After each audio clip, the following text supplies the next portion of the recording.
बुद्धवाद क्या है और ब्राह्मणवाद क्या है, इसको भी हमें समझ में नहीं आया और हमारे बुद्धिजीवी को समझ में आया।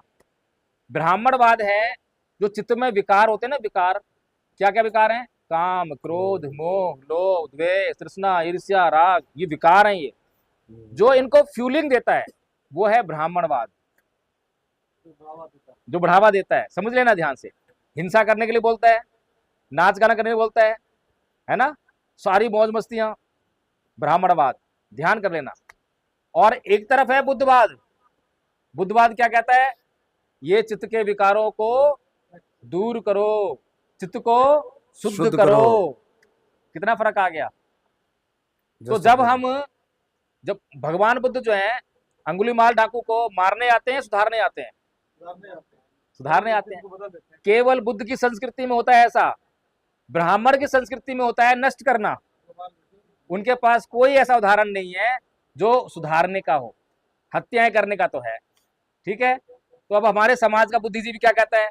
ब्राह्मण हमारा दुश्मन, ब्राह्मण हमारा। अरे दुश्मन है तो क्या करोगे? मारोगे? क्या करोगे? अरे तुम इस धर्म का प्रचार करो। जब इस धर्म का प्रचार करोगे तो ये मोदी जी जो है, इनके दिमाग में बीमारी है, शरीर में बीमारी थोड़ी ना है। अभी आप लोग बीमार हैं या स्वस्थ हैं? सब ठीक है, कोई दिक्कत तो नहीं है? गुस्सा कितने लोग करते हैं? हाथ उठा के बताओ। सब लोग हाथ उठा सारे के गुस्सा बताओ। करते हैं, गाली गलौज ये हाथ उठाओ। सारे करते हैं। अच्छा, ये सबसे- गुस्सा करना बीमारी नहीं है, ये भी है ना? काम यही क्रोध। बात समझाना चाह रहे हैं हम लोग। जो सभी बीमारियों की जड़ है, आपका जो है बुखार, खांसी, टीबी, कैंसर, इनको आप बीमारी समझते हो, है ना? और जो इन बीमारियों की असली जड़ है वो हमारे चित्त के विकार हैं। ये गुस्सा करने से बीमारी होती नहीं होती? तो फिर, और इनको हम बीमारी नहीं मानते हैं। तो बुद्ध कितने गहराई से हमारा इलाज करते हैं। बुद्ध हमारा ऐसा इलाज कर देते हैं कि कभी बीमारी ना पड़े। बताने के लिए तो बहुत है, इसीलिए बोल रहा हूँ कि धम्म संघ को ज्वाइन करो, फटाफट से इस कोर्स में एडमिशन लो, इस कोर्स करो, और उसके बाद धम्म का जो धीरे धीरे धीरे ऐसा अध्ययन हो जाएगा, आपको कोई दुश्मन नजर नहीं आएगा। ये भी बता दीजिए, निःशुल्क है, कोई शुल्क हाँ, नहीं ये है? तो निःशुल्क है, ये बात ठीक कह रहे हैं। बहुत सारे लोग सोचते हैं कितना महंगा होगा, फ्री ऑफ कॉस्ट है। जब तक आप आचार्य नहीं बन जाएंगे 1 रुपया नहीं देना। हाँ। जब आप आचार्य बन जाएंगे, कोर्स कर लेंगे, और जब आप कहेंगे कि मुझे समाज के लिए भी करना है, तब आपसे अपेक्षाएं करेंगे कि आपके पास जो भी सामर्थ्य है उस सामर्थ्य के हिसाब से आप सहयोग कीजिए। कोई जबरदस्ती नहीं है यहाँ पर, ठीक है? तो इसीलिए अब समझने वाली बात यह है, अगर हमें समझ में आ गया हो कि अभी तक हमारे समाज का जो काम है, जो हमारा जितना भी हमारे समाज की एनर्जी है, जो हमारे समाज का धन है, वो उल्टी दिशा में लगा हुआ है, इसीलिए हमारा काम कभी सफल नहीं हो पाएगा। अगर मुझे दिल्ली जाना है और मैं आपसे एड्रेस पूछूं और आप मुझे दिल्ली का रास्ता बताओ ना, बता दो इलाहाबाद रास्ता, मैं कभी दिल्ली पहुंच पाऊंगा? सीधी सी बात यही समझ में आनी चाहिए। क्योंकि भगवान बुद्ध एक गाथा में और बोलते हैं, नैतंग माता पिता कैयरा अये वापी चयातका सम्मा पणि हितं चित्तंग शेषो नंग तत्व करे, कि जितनी अधिक भलाई सही दिशा में लगा हुआ आपका चित्त कर सकता है, उससे अधिक भलाई आपके माँ बाप भी नहीं कर सकते। समझ रहे हैं? तो इसीलिए इस चित्त को समझाना है, सही दिशा में लगाना है। एक बार समझ में आ जाए कि ये मार्ग जो दिल्ली जा रहा है, तो बस उस पर लगे रहना है, देर सवेर पहुंच ही जाएंगे। तो इसीलिए पहला प्रश्न मेरा ये था कि कितने लोग जो अब ये चाहते हैं कि बाबा साहब का ये मिशन पूरा हो, वो हाथ खड़ा कर दो ईमानदारी से। जो लोग चाहते हैं अच्छा, सारे निष्पक्षता चाहते के हैं? साथ हाथ उठावे। यहाँ की महिलाएं नहीं चाह रही हैं? अच्छा, कहने के बाद चाहेंगे तो फिर गड़बड़ रहेगा हाँ, मामला। तो एक ठीक है, दो, एक हाथ उठा के रखिए, हाथ तो उठा के रखिए, हाथ मैंने अब आप एक अब दो नीचे कर लीजिए, कोई बात, तीन। सबने करा है, सबका हाथ सबने ऊपर। किया। अब मैंने आपको जो है ये मिशन पूरा करने के लिए क्या मंत्र दिया है, ये बताइए। धम्मपथ संघ, धम्मपथ संघ से राग नहीं करना, इससे कोई लगाव नहीं करना, क्योंकि हमने जिससे लगाव लगाया, जिससे प्यार हो गया ना हमारे को, प्यार क्या होता है? बीमारी होती है ना, समझते हैं? बाबा साहब से प्यार हो गया तो मूर्तियां बनने लगी, बुद्ध से प्यार हुआ तो मूर्तियां बनने लगी, उनके विचार गायब। इसीलिए धम्मपथ संघ नाम से प्यार नहीं करना कि धम्मपथ संघ धम्मपथ से लाते रहो, कोई फायदा नहीं है। धम्मपथ संघ जो कोर्स लेकर आया है, जो कोर्स करना है उस कोर्स को, और उस कोर्स को आपको करवाया जाएगा, आपको कोई तकलीफ नहीं है। आपकी सारी तकलीफें हमें दे दो, सारी समस्याएं हमें दे दो, और सॉल्यूशन हमारे से ले लो। इससे बढ़िया बात हो सकती है? बताओ। आपकी सारी समस्याओं का हल यहाँ पर। आपको अभी पढ़ना नहीं आएगा, मनोपुब्बंगमा धम्मा नहीं पढ़ पाओगे, हम पढ़ना सिखाएंगे।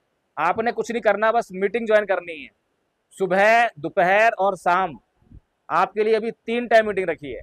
संख्या बढ़ जाएगी तो पूरा दिन छोड़ देंगे इसको, मीटिंग को ड्यूटी लगा देंगे 1 घंटे की। बहुत सारे लोग हो जाए तो कर लेंगे ना, 1 घंटा कोई भी निकाल लेगा, कौन सी बड़ी बात होगी। तो अभी फिलहाल जो है 3 टाइम है। और अभी एक प्रतियोगिता और करने जा रहे हैं हम। उस प्रतियोगिता में ये जो कोर्स याद करना है, इस कोर्स की जो परीक्षा देगा, और हम डिस्ट्रिक्ट वाइज करेंगे इसको, जो है एक डिस्ट्रिक्ट में हम 200 से 500 के एंट्री लेंगे। उसमें जो पहला नंबर पे आएगा उसको जो है कितना इनाम है जी, 5,000 रुपये का इनाम है। दूसरा 3,000 का है, और तीसरा जो है 2,000 रुपये का इनाम है। फिर उसके बाद भी जो 18 साल तक के बच्चे इस कोर्स को कर लेंगे, जिन्होंने 80% नंबर ले लिए, 80% के बाद ही पास करते हैं। जिसने पास कर लिया तो उसकी जो एंट्री फीस है 100 रुपये की, वो भी वापस कर देंगे, प्लस में उसको 100 रुपये का इनाम और देंगे। अब बताइए, कोई बुराई है? आसान हो गया ना। आपके पास अब एक जिले में अगर मान लीजिए हमारे पास 500 से ज़्यादा एंट्री आ गई, तो उस ग्रुप को हम 2 भागों में बांट देंगे, बड़ा नहीं करेंगे, ताकि इनाम पाने का हमें अधिक अवसर हो। इस तरह से पूरे देश में जो है ये हमें कंपटीशन करना है। हम तो अपनी तरफ पूरा प्रयास कर रहे हैं, क्योंकि हमारे पास फंड्स नहीं है। हमारे पास फंड्स बढ़ेंगे तो इनाम भी बढ़ा देंगे और कई वर्ग बना देंगे। तो इसलिए हम अपना पूरा प्रयास कर रहे हैं, जितना भी हमारे पास प्रयास है। और इस प्रयास में मैं आपको बता दूं, मैं फुल टाइमर हूँ, मेरे पास यही काम है। मैं समाज के लिए ये काम करना चाहता हूँ, इसीलिए इस समाज के लिए ये काम करने के लिए निकला हूँ। जहाँ भी मौका मिलता है, जब भी मौका मिलता है, अभी भी देखो मेरा जीभ देखोगे ना, मेरा मुंह जो है छालों से भरा पड़ा है, लेकिन बोल रहा हूँ। कल भी बोल के आया हूँ और अभी शाम को ही बोलूँ। तो इसीलिए आप लोगों से मैं ये सब नहीं मांग रहा हूँ। आप लोगों से ये नहीं कह रहा हूँ कि आप भी बाबा साहेब बन के जो है अपने भी बच्चों का बलिदान करो। आज वो जरूरत नहीं है हमें। साहेब मान्यवर कांसीराम जी ने साइकिल पर चल चल कर पूरे देश में जगाया। आज उनकी अनुकंपा से आज हमारे पास इतनी सुविधा है कि मेरे पास गाड़ी है, मैं गाड़ी से चल सकता हूँ, गाड़ी में सामान भरता हूँ, निकल लेता हूँ जहाँ पर। तो इसीलिए अब आप लोगों को जो है केवल इतना काम करना है। पहले तो आपको हर रोज 10 मिनट, 15 मिनट, आधा घंटा, जो भी आपका पॉसिबल है, 3 टाइम मीटिंग होती है, उस टाइम जुड़ो और सीखो। और सीख के जल्दी से आप जो है ये कोर्स करके आचार्य बन जाओ। फिर ऐसे लोग ढूंढो और लोगों को जो है ये कोर्स कराइए। और अभी तो आपके पास बहुत अच्छा मौका है कि आपके पास ये जो प्रतियोगिता है, इस प्रतियोगिता में रजिस्ट्रेशन लेकर आइए।